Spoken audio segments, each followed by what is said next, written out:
રવિવારે મોડી રાત્રે ચાંદ દેખાયા બાદ આજે મુસ્લિમ બિરાદરો ઈદ ઉલ ફિત્રની ઉજવણી કરી રહ્યા છે। મુસ્લિમ બિરાદરોએ ઈદની નમાઝ અદા કરી સાથે એકબીજાને શુભેચ્છા પણ પાઠવી રહ્યા છે। ઇસ્લામિક કેલેન્ડર પ્રમાણે શવ્વાલ મહિનાનો આજથી પ્રારંભ થયો।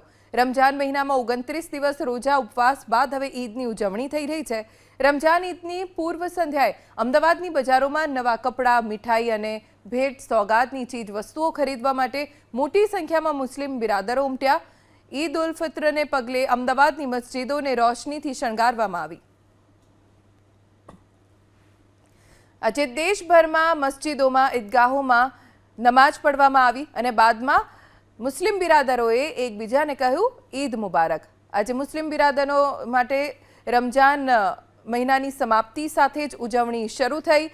રવિવારે રાત્રે ઈદનો ચાંદ દેખાયા બાદ આજે દિવસભર ઈદની ઉજવણીમાં વ્યસ્ત રહેશે મુસ્લિમ બિરાદરો। એકબીજાને ઈદની શુભકામનાઓ પાઠવશે।